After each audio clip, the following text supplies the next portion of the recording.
Good evening बच्चों, कैसे हैं आप सभी लोग। उम्मीद करते हैं कि अच्छे ही होंगे आप सभी लोग। मेरा नाम है मुशर्रफ हयात। मैं फिजिक्स का एक लेक्चर लेकर के आया हूँ। लास्ट 4 वीडियो में पहला चैप्टर कवर किया था। अब दूसरा चैप्टर शुरू करते हैं आज की वीडियो में।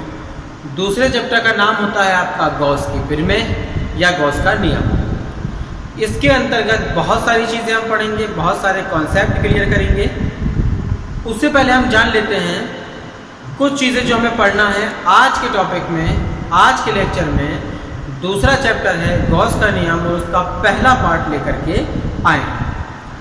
तो शुरू करने से पहले हम आप लोगों को ये बता दें कि आज का जो ये लेक्चरशिप हो रहा है इसमें हमको गॉस का नियम जो हम दूसरा चैप्टर पढ़ रहे हैं इसका जो पहला पार्ट लिए बैठे हैं, इसमें 3 चीज़ें हमको 3 बातें पढ़ना है। वो 3 बातें आपकी स्क्रीन पर कुछ इस तरीके से हैं। पहला है आपका क्षेत्रफल वेक्टर। क्षेत्रफल वेक्टर क्या कहलाता है। दूसरा है आपका वैद्युत फ्लक्स। वैद्युत फ्लक्स किसे कहते हैं, समझेंगे इसके कॉन्सेप्ट को। और तीसरा और महत्वपूर्ण जो आपका डेरिवेशन है, जो कथन स्टेटमेंट है गॉस के नियम का, उसको हम समझेंगे। तो चलिए बिना किसी विलंब के स्टार्ट करते हैं वीडियो को और लेक्चर शुरू करते हैं। तो सबसे पहली चीज़ आपको देखना है क्षेत्रफल वेक्टर। अब ये क्षेत्रफल वेक्टर देखिए, क्षेत्रफल का नाम तो सुना ही होगा आपने। क्षेत्रफल होती है एक अदिश राशि, ठीक है। पिछली कक्षा में आपने सदिश और अदिश राशियों के बारे में जब जाना होगा तो समझा होगा कि क्षेत्रफल एक अदिश राशि होती है, ठीक। लेकिन यहाँ पर हम बोल रहे हैं क्षेत्रफल वेक्टर। वेक्टर शब्द लगा है, इसका मतलब है कि ये सदिश राशि है। तो आपके दिमाग में ये आएगा कि क्षेत्रफल एक सदिश राशि कैसे हो सकती है। चलिए हम यहाँ पर एक दिशा को ध्यान में रखेंगे और दिशा को ध्यान में रखते हुए किसी भी पृष्ठ के क्षेत्रफल की अगर हम बात करते हैं तो उसको हम कहते हैं क्षेत्रफल वेक्टर। कभी कभी हमें क्षेत्रफल के लिए दिशा को ध्यान में रखना होता है, इसलिए वो कहा जाता है क्षेत्रफल वेक्टर। अभी इसका हम कॉन्सेप्ट समझते हैं। जो क्षेत्रफल वेक्टर होती है उसकी दिशा होती है। दिशा किस तरीके से होती है, किसी भी समतल पृष्ठ हो, कोई भी समतल पृष्ठ हो, समतल पृष्ठ के लंबवत जो दिशा होगी वो क्षेत्रफल वेक्टर की दिशा कहलाएगी, यानी क्षेत्रफल वेक्टर आपका कहलाएगा। एग्जाम्पल के तौर पे मान लीजिए ये आपकी किताब है, बुक है, ठीक है। ये घनाकार है। घनाकार इसलिए क्योंकि ये इसकी लंबाई है आपके पास में, फिर ये इसकी ऊंचाई है आपके पास में या मोटाई कह सकते हैं, और ये इसकी चौड़ाई है आपके पास में। जिसकी 3 विमाएं होती हैं उसको हम घनाभ में डालते हैं, यानी कि ये एक घनाभ है, ठीक है। ठोस आकृति का कोई भी वस्तु है। अब अगर मान लीजिए हमें इसके कई पृष्ठ हैं, जैसे एक पृष्ठ आपका ये है, दूसरा पृष्ठ आपका नीचे का होगा, तीसरा ये हो गया, चौथा ये हो गया, 5वां ये हो गया, 6ठा ये हो गया, यानी इस घनाभ की 6 पृष्ठ हैं, 6 सतहें हैं। प्रत्येक सतह पर जो क्षेत्रफल वेक्टर होगा उसकी दिशा अलग होगी। लेकिन हमने आपको क्या बताया कि पृष्ठ के हमेशा परपेंडिकुलर लंबवत होती है। यानी कहने का तात्पर्य ये कि अगर हम ऊपरी सतह की बात करें कि ऊपरी सतह पर क्षेत्रफल वेक्टर की जो दिशा होगी वो इस डायरेक्शन में होगी, क्योंकि यह है आपका क्षैतिज दिशा और इसके परपेंडिकुलर ये होगा और नोक की दिशा को क्षेत्रफल वेक्टर दर्शाएगा। अगर हम इस डायरेक्शन में बात करें, ये एक आपकी पृष्ठ है, तो इस डायरेक्शन में आप चले जाएंगे, यानी आपकी तरफ लंबवत हो गया, तो ये क्षेत्रफल वेक्टर कहलाएगा। या नीचे चले जाएंगे तो इस डायरेक्शन में आ जाएगा और नीचे की तरफ क्षेत्रफल वेक्टर कहलाएगा। तो अब हमें इसकी ज़रूरत क्यों पड़ती है क्षेत्रफल वेक्टर की। क्षेत्रफल वेक्टर की आवश्यकता क्यों पड़ती है, ये जानने के लिए हमें वैद्युत फ्लक्स पढ़ना होगा। अब वैद्युत फ्लक्स पढ़ने के लिए हमें उससे पहले फ्लक्स के बारे में जानना होगा कि फ्लक्स क्या कहलाता है। एक्चुअली में फ्लक्स शब्द के क्या मायने हैं हम पहले वो समझते हैं। इसका एक एग्जाम्पल लेते हैं। एग्जाम्पल कुछ इस तरीके से लेते हैं। मान लीजिए कि जहाँ हम खड़े हैं इस पूरे धारा प्रवाह की दिशा में पानी बह रहा है, ठीक है। हमने एक आयताकार पृष्ठ लिया और मान लीजिए कि यही एक आयताकार पृष्ठ है, प्लेन है, हालांकि ये भी घनाभ है, लेकिन इसको मान के चलना है कि ये एक पृष्ठ है, एक ही पृष्ठ हमने लिया है। पेज को मान लें पृष्ठ समझ सकते हैं। अब अगर पानी इस डायरेक्शन में जा रहा है और ये पूरा पृष्ठ है तो पानी इस पृष्ठ से होकर के गुजरेगा ना। अच्छा, पानी इस पृष्ठ से होकर के गुजरेगा तो इतने एरिए से जितना पानी गुजरा है वो गुजरा हुआ पानी ही आपका क्या है, फ्लक्स है। गुजरा हुआ पानी ही क्या है, फ्लक्स है। अब चूंकि हमें यहाँ पर समझना है वैद्युत फ्लक्स, तो वैद्युत फ्लक्स का मतलब यहाँ पर यह हुआ कि वैद्युत क्षेत्र को हम वैद्युत बल रेखाओं की संख्या के द्वारा या वैद्युत बल रेखाओं के द्वारा व्यक्त करते हैं। यानी वैद्युत बल रेखाओं का भी एक प्रवाह है। अब उस प्रवाह के बीच में अगर हम किसी पृष्ठ की परिकल्पना करते हैं, किसी पृष्ठ को मानते हैं, रखते हैं, तो उससे वैद्युत बल रेखाएं गुजरेंगी ना। और जो वैद्युत बल रेखाएं गुजरेंगी तो वही वैद्युत बल रेखाओं की संख्या को ही वैद्युत फ्लक्स कहते हैं। हम इसको समझेंगे कैसे? ये आपका मान लिया कि वैद्युत क्षेत्र है, तो वैद्युत क्षेत्र को हम ऐसा ही ना व्यक्त करेंगे, ये वैद्युत बल रेखाएं हैं, ठीक है।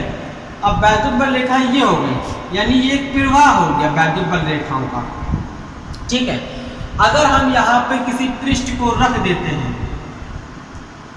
तो इस पृष्ठ से बल रेखाएं गुजरेंगी ना, तो जितनी बल रेखाएं इस पृष्ठ से गुजरेंगी तो वही आपका वैद्युत फ्लक्स है।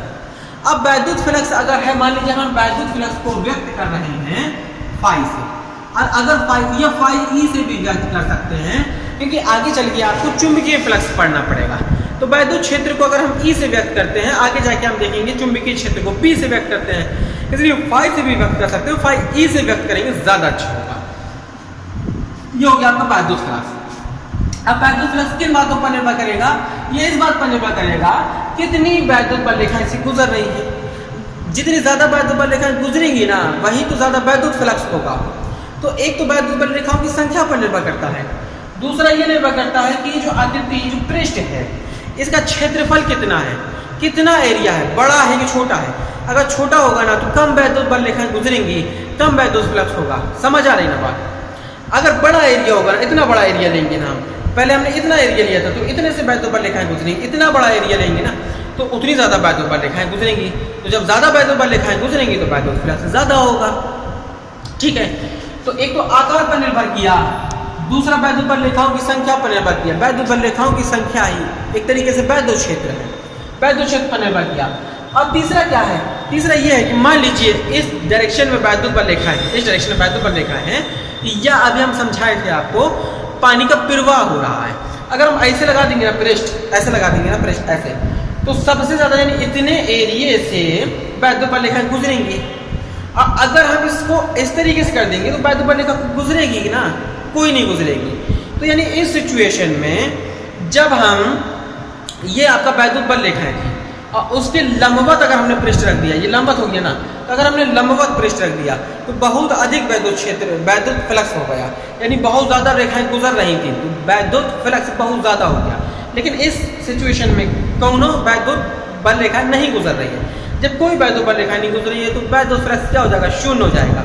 लेकिन अगर हम इसको थोड़ा सा तिरछा कर दें तो कुछ वैद्युत बल रेखाएं गुजरेंगी ना, ये यहाँ तक हाथ था, यहाँ तक हाथ था, लेकिन अब हमने ऐसे कर दिया तो कुछ कम हो गया, लेकिन कुछ वैद्युत फ्लक्स रेखाएं गुजर रही है। इसका अर्थ ये हुआ कि अगर हम इसको रोटेट करें, घुमाएं, तो इसके घूमने पर भी, यानी इसके झुकाव पर भी, ये जो पृष्ठ है ना, इसके झुकाव पर भी निर्भर करता है। अगर झुकाव परपेंडिकुलर होगा ना वैद्युत क्षेत्र के, वैद्युत क्षेत्र के परपेंडिकुलर होगा तो सबसे ज्यादा वैद्युत फ्लक्स होगा। इस सिचुएशन में कोई वैद्युत फ्लक्स नहीं होगा, शून्य होगा। और फिर ऐसे ऐसे बढ़ाते जाएंगे तो फ्लक्स बढ़ेगा, ऐसे ऐसे करते चलाएंगे तो फ्लक्स घटेगा। क्लियर है बात? तो तीन बातों पर निर्भर किया ना, एक फ्लक्स रेखा, फ्लक्स रेखा एक तरीके से वैद्युत क्षेत्र व्यक्त करती है, यानी ई पर निर्भर किया, दूसरा इसके क्षेत्रफल पर निर्भर किया, और तीसरा झुकाव पर निर्भर किया। तो इसकी अगर हम डेफिनेशन बनाना चाहें तो हम ऐसे डेफिनेशन बना सकते हैं कि जो वैद्युत क्षेत्र होता है और क्षेत्रफल सदिश होता है, इनका जो डॉट प्रोडक्ट होता है, डॉट प्रोडक्ट को डॉट से व्यक्त करेंगे डी ए, यानी हमने छोटा छोटा पृष्ठ लिया है, एक पूरा पृष्ठ है, उसके कई भागों से मिलकर के एक पूरा पृष्ठ बन जाता है। तो एक छोटे से अवयव का क्षेत्रफल डी अगर है तो उस छोटे से अवयव से गुजरने वाला वैद्युत फ्लक्स होगा D phi E. D phi E, D शब्द लगाने का अर्थ यह है कि हम छोटी क्वांटिटी को, एक कोई पूरा कोई क्षेत्रफल है, पूरा कोई पृष्ठ उसका क्षेत्रफल है, उसको हम छोटे छोटे भागों में बांट लिया, छोटे छोटे भागों में बांट लिया तो छोटे भाग से गुजरेगा ना वैद्युत फ्लक्स। तो वो छोटा सा वैद्युत फ्लक्स कहलाया है ना। तो जब छोटा सा वैद्युत फ्लक्स कहलाएगा तो हम टी फाई ई लिखेंगे। अब पूरा वैद्युत फ्लक्स अगर हम देखते पूरे पृष्ठ के कारण तो वो केवल फाई ई कहलाता। तो इसके बराबर डॉट प्रोडक्ट के बराबर होता है। डॉट प्रोडक्ट आप पढ़े थे ना कि A dot B product is equal to होता है ए बी कॉस थीटा, दोनों के झुकाव के बीच का जो कोण होता है उसके बराबर। तो यहाँ पर आ जाएगा आपका E D A cos theta. तो ये डी फाई ई बन गया ना, E D A cos theta. अगर हम संपूर्ण ये पूरा ये जो एरिया ना, ये पृष्ठ जो है ना, इसका क्षेत्रफल हम माने हैं कि ए है और ये वैद्युत क्षेत्र है, ठीक है ना। अगर इसका क्षेत्रफल कैपिटल ए, ये पूरे पृष्ठ का क्षेत्रफल कैपिटल ए है, तो पूरे पृष्ठ से होकर गुजरने वाले वैद्युत फ्लक्स की हम बात करें तो फाई ई यहाँ पे लिख सकते हैं, डी हटाया था ना, यहाँ से भी डी हटा देंगे तो ये आएगा ई ए कॉस थीटा। समझे ना बात को। अब हम ये कह रहे थे कि जब लंबवत रख रहे थे ना, किसको लंबवत रख रहे थे? पृष्ठ को लंबवत रख रहे थे। अगर भैया पृष्ठ को लंबवत रखेंगे ना सॉरी, आप ये देखो जो थीटा है ना, वो किन दो के बीच का कोण है? वो वैद्युत क्षेत्र और क्षेत्रफल के बीच का कोण है। अब जो क्षेत्रफल है ना, ये क्षेत्रफल वेक्टर है, तो क्षेत्रफल वेक्टर अगर पृष्ठ ये डायरेक्शन में है, वैद्युत क्षेत्र ये डायरेक्शन में है, वैद्युत क्षेत्र की दिशा इस डायरेक्शन में गई और ये पृष्ठ है ना, तो पृष्ठ अगर वैद्युत क्षेत्र के परपेंडिकुलर है तो क्षेत्रफल वेक्टर क्या होगा? इस डायरेक्शन में होगा ना क्योंकि ये पृष्ठ है और पृष्ठ के लंबवत होता है क्षेत्रफल वेक्टर। तो यही क्षेत्रफल वेक्टर है और यही वैद्युत क्षेत्र की दिशा है, तो दोनों के बीच का कोण क्या आएगा? 0 आएगा। इस सिचुएशन में अगर हम देखें तो थीटा बराबर 0 बन रहा है। अगर थीटा बराबर 0 बनेगा तो cos 0 का मान आप जानते हैं 1 होता है। तो यहाँ पर e इंटू ए आया, ये मैक्सिमम वैल्यू होती है वैद्युत फ्लक्स की। लेकिन अगर हम पृष्ठ को ऐसे कर देते ना तो क्षेत्रफल वेक्टर की डायरेक्शन ऊपर हो जाएगी और वैद्युत क्षेत्र की डायरेक्शन इस दिशा में हो जाएगी। तो ये और ये परपेंडिकुलर हो गए। तो जब परपेंडिकुलर होगा तो थीटा इज इक्वल टू 90 लेंगे और जब थीटा इज इक्वल टू 90 लेंगे तो cos 90 का मान होता है 0। तो वहां वैद्युत फ्लक्स क्या होगा? 0 होगा। तो हम देख पा रहे हैं ना कि वैद्युत फ्लक्स क्या है? 0। लेकिन अगर अलग अलग झुकाव पर है तो थीटा बराबर 30 भी हो सकता है, 20 भी हो सकता है, 45 भी, 60 भी, तो हम वो रख करके फाइंड कर लेते हैं। तो इसको कहते हैं हम वैद्युत फ्लक्स। समझ गए ना वैद्युत फ्लक्स? वैद्युत फ्लक्स से E इंटू डी ए का मल्टीपल होता है। E इंटू डी ए या E इंटू ए यानी वैद्युत क्षेत्र और क्षेत्रफल का प्रोडक्ट होता है। तो अगर हम इसकी विमा निकालेंगे ना या मात्रा निकालेंगे ना तो E क्या है? वैद्युत क्षेत्र है और वैद्युत क्षेत्र की विमा होती है न्यूटन प्रति कूलम। और ये क्या है? क्षेत्रफल है, तो क्षेत्रफल की विमा होती है मीटर स्क्वायर। तो न्यूटन मीटर स्क्वायर प्रति कूलम बन जाएगा, या इसका दूसरा यूनिट होता है वोल्ट प्रति मीटर और यहाँ पर आ जाएगा मीटर स्क्वायर, तो वोल्ट मीटर भी बन सकता है। क्लियर है ना? तो ये वैद्युत फ्लक्स कहलाता है। इससे आप डायमेंशन भी निकाल सकते हैं। तो इसको तो हम कहते हैं वैद्युत फ्लक्स। वैद्युत फ्लक्स की कहानी समझी। अब अगर हमने वैद्युत फ्लक्स कहानी समझी, वैद्युत फ्लक्स जो होता है ना फाई ई, ये पॉजिटिव भी हो सकता है, नेगेटिव भी हो सकता है और शून्य भी हो सकता है। सबसे अच्छा तरीका ये है कि अगर मान लीजिए, क्योंकि आप ये देख रहे हैं कि यदि थीटा इज लेस देन 90 हो, 90 से छोटा हो, तो पहले कोऑर्डिनेट में जाएगा ना, पहले चतुर्थांश में जाएगा, चतुर्थांश के पहले भाग में जाएगा। पहले भाग में ट्रिग्नोमेट्रिकल जितनी भी राशियाँ होती हैं वो सब पॉजिटिव होती हैं, तो इसका मतलब है कि cos थीटा पॉजिटिव होगा। अगर थीटा इज लेस देन 90 हो तो फिर वैद्युत फ्लक्स क्या होगा? आपका पॉजिटिव होगा। लेकिन अगर थीटा एग्जिट 90 हो तो cos 90 की वैल्यू होती है 0, तो फिर वहां पर वैद्युत फ्लक्स क्या हो जाएगा? 0 हो जाएगा। और अगर थीटा इज ग्रेटर देन 90 हो तो ये चतुर्थांश के दूसरे भाग में चला जाएगा, और चतुर्थांश के जब दूसरे भाग में जाएगा तो दूसरे भाग में cos थीटा का मान होता है नेगेटिव, तो वहां वैद्युत फ्लक्स क्या हो जाएगा? नेगेटिव हो जाएगा। तो वैद्युत फ्लक्स पॉजिटिव, नेगेटिव, 0 कुछ भी हो सकता है। ठीक है, ये वैद्युत फ्लक्स कॉन्सेप्ट था ना, क्लियर, समझ में आया? अब चलते हैं गॉस के नियम पर। ठीक, गॉस का नियम क्या कहता है? गॉस का नियम ये कहता है कि अगर हम एक स्थिर वैद्युत क्षेत्र लें, कैसा लें? स्थिर वैद्युत क्षेत्र, और उसमें अगर हम किसी पृष्ठ को रखें तो पृष्ठ से होकर गुजरने वाला कुल वैद्युत फ्लक्स वो तो हो गया आपका क्या? Phi E. उस पृष्ठ से बद्ध यानी संबंधित कुल आवेश मान लीजिए कि वो हो गया Q। का 1/ε0 गुना होता है। तो 1/ε0 गुना ये हो गया आपका क्या, गॉस के नियम का स्टेटमेंट, कथन जिसे कहते हैं कि गॉस ने क्या नियम दिया था। गॉस ने ये नियम दिया था कि अगर हम एक स्थिर वैद्युत क्षेत्र लेते हैं और उसमें अगर हम एक पृष्ठ की परिकल्पना करते हैं, एक पृष्ठ लेते हैं, तो उस पृष्ठ से गुजरने वाला कुल वैद्युत फ्लक्स उस पृष्ठ से परिबद्ध कुल आवेश का 1/ε0 गुना होता है। और यहाँ पर हमने ये माना है कि जहाँ पर पृष्ठ रखा है वो वायु माध्यम है। अगर वहाँ पर किसी माध्यम को रख दिया होता तो माध्यम का परावर्तन हो जाता k, तो फिर हम यहाँ पर लगा देते k/ε0, k गुना हो जाता। अब हम इसको प्रूफ कैसे करेंगे, तो प्रूफ करने के लिए हमें एक स्थिर वैद्युत क्षेत्र में एक पृष्ठ लेना होगा। ठीक है, तो हम ये कंडीशन मान रहे हैं, मान लीजिए ये कोई एक पृष्ठ है, ठीक, वैद्युत क्षेत्र में कोई पृष्ठ है और इसके अंदर एक बिंदु O है और O बिंदु पर एक +q आवेश रखा हुआ है। ठीक है, अब यहाँ पर पृष्ठ का हमने एक छोटा सा अवयव माना। यहाँ पर हमने पहले माना कि ये कोई P बिंदु है, तो P बिंदु तक की O से जो दूरी है वो आपकी मान लिया हमने क्या है, R। ठीक है, अब यहाँ पर हम पृष्ठ के एक छोटे से क्षेत्रफल, ये मान लीजिए पूरे पृष्ठ का एरिया जो है वो A, और अब हमने ये माना है कि पूरा पृष्ठ छोटे छोटे अवयवों से मिलकर के बना है। तो छोटा क्षेत्रफल अवयव D मान लेते हैं। मान लिया कि इतना कोई एरिया इसके पास में है, इतना कोई एरिया, और इसका क्षेत्रफल कितना है, इसका क्षेत्रफल है D। D ये होगा, D ये होगा, D ये होगा, ऐसे से मिला करके टोटल अगर हम ग्रैंड टोटल करेंगे तो वो एक पर चला जाएगा। ठीक है, इससे हमने इसको मिलाया, इससे हमने इसको मिलाया, और ये डायरेक्शन मानी थी हमने कि ये डायरेक्शन वैद्युत क्षेत्र की दिशा। ठीक, अब चूंकि पृष्ठ के लंबवत क्षेत्रफल वेक्टर होता है, तो अगर ये हमने पृष्ठ माना तो पृष्ठ के लंबवत मान लिया ये DA की डायरेक्शन है। अगर DA की डायरेक्शन है तो इन दोनों के बीच हमने मान लिया कि कोण क्या है, थीटा, और ये आपका घन कोण हो जाएगा। किसी पृष्ठ पे बनने वाला कोण घन कोण d ओमेगा हो जाएगा। ठीक है, तो अब यहाँ पर अगर +q आवेश रखा हुआ है और यहाँ से पृष्ठ के किसी बिंदु P पर इसकी जो डिस्टेंस है वो स्मॉल r। ठीक, तो लास्ट चैप्टर में हम पढ़े थे कि एक बिंदु आवेश के कारण वैद्युत क्षेत्र की जो तीव्रता होती है वो आपके पास में होती है E बराबर 1/4πε0 q/r² होती है। ठीक है, अगर हम यहाँ वेक्टर लगाते हैं तो यहाँ पर हम r लगा देंगे। ठीक, वेक्टर नहीं लगाते हैं तो कोई बात ही नहीं है।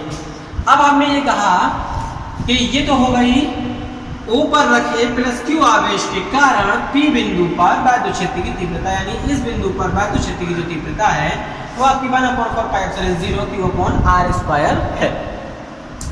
हमने देखा कि ये जो इतना क्षेत्रफल है ना, इस एरिया से गुजरने वाला वैद्युत फ्लक्स कितना होगा। तो जब छोटा एरिया हम लेते हैं ना तो छोटे वैद्युत फ्लक्स की बात करते हैं। छोटा वैद्युत फ्लक्स आपको जो आएगा उसको हम रिप्रेजेंट करेंगे d phi e से। d phi e बराबर आपने पढ़ा था कि वैद्युत क्षेत्र और क्षेत्रफल के डॉट प्रोडक्ट के बराबर होता है। तो इसका मतलब ये हुआ कि ये होना चाहिए E × dA वेक्टर, और इसको अगर हम बोलेंगे तो ये आएगा E dA cos theta. Clear है। अब E का मान हमारे पास में था 1/4πε0 q/r², यहाँ पर हम पुट अप कर देते हैं।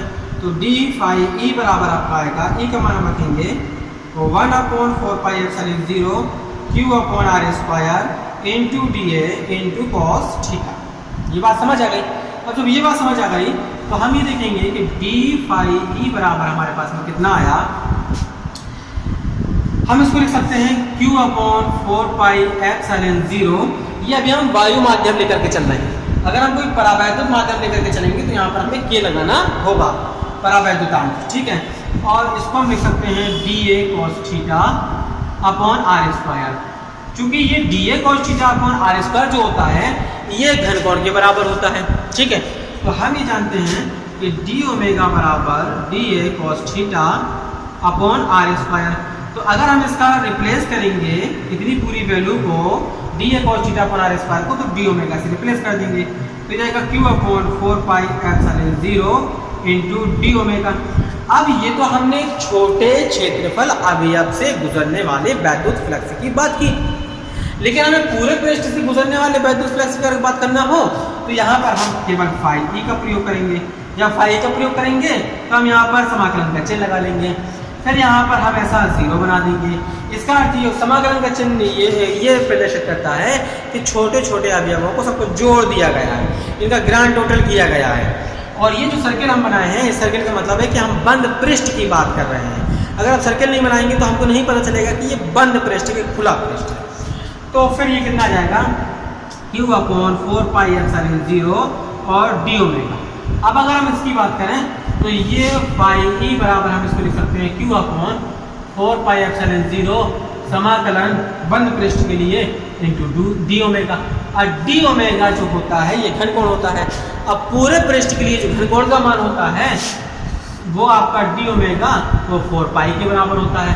तो ये हम डी ओमेगा ग्रैंड टोटल को 4 पाई से रिप्लेस कर देंगे, तो ये आएगा फाई बराबर Q/4 पाई एप्सिलॉन 0 इंटू 4 पाई। अब 4 पाई से 4 पाई कैंसिल हो जाएगा, तो फाई बराबर आ जाएगा आपका Q/एप्सिलॉन 0। ये इसको हम लिख सकते हैं Q/1/एप्सिलॉन 0 इंटू Q, यानी पृष्ठ से गुजरने वाला कुल बैकवर्ड फ्लक्स परिबद्ध आवेश का 1/एप्सिलॉन 0 गुना होता है। ये कहलाता है आपका गॉस का नियम या गॉस की पिन।